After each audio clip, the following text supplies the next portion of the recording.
Hey guys, Rachel from Past Building Consultants here. Today we're going to have a look at car parking in relation to the new SDA standards compared to the old LHA guidelines, because there are a couple of pretty significant changes which you need to be aware of. And this video is really aimed at designers, builders and developers who are looking at SDA. So getting straight into it, the old LHA guidelines referred to the performance statement for dwelling access was: there is a safe, continuous, step-free pathway from the street entrance and or the car parking area to a dwelling entrance that is level.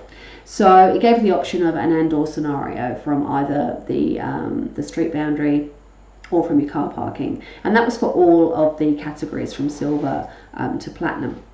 With the new SDA standards, it's a bit more onerous, I guess, but they've also kind of looked at it a lot more deeply in terms of the different categories and what they may require.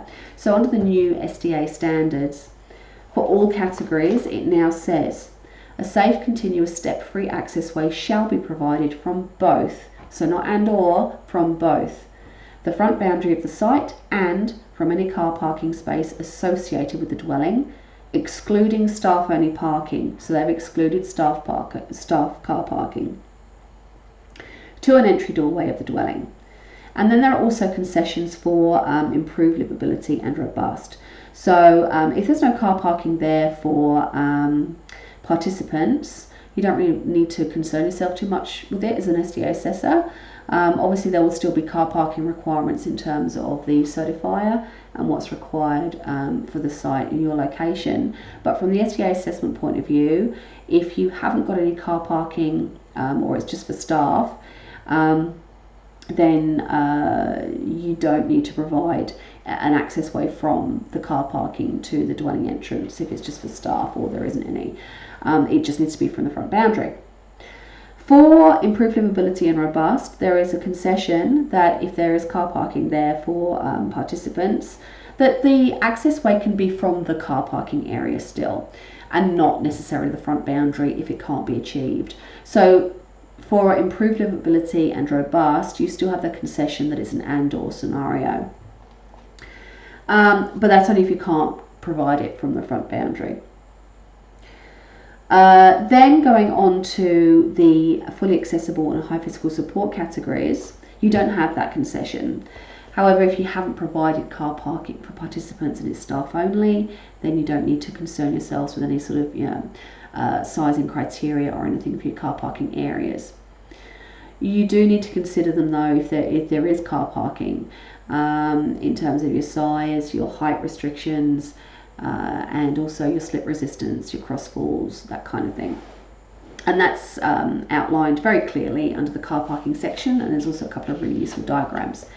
Also, in the new amendments that came out in July 29th, 2020, there are a few minor amendments to the SDA standards which were highlighted, and those can be found on the Access Institute's website.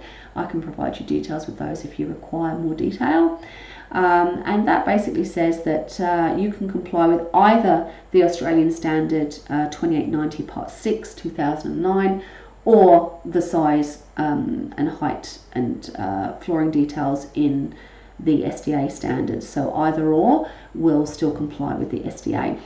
The Australian standards are more onerous in terms of the sizing, so SDA is less onerous in terms of your size requirements, but either or is now stipulated as being suitable to comply with SDA standards under the amendment that came out on the 29th of July. So those are the main changes as I see them. The big one being obviously the fact that under the old LHA it was an and or situation for all categories, and now that's not the case. If you've got any queries on car parking or other issues related to SDA, then please do drop me a line, get in touch, and I'll see if I can help you. We're all about informing and facilitating the process of the design and build for best practice exceptional SDA in Australia, and to that end, if you've got anything that you feel that we can help you with, we'd be more than happy to have a chat and see how we can help you in delivering some exceptional SDA in Australia. Thank you for your time. Have a wonderful week, and I will speak to you soon.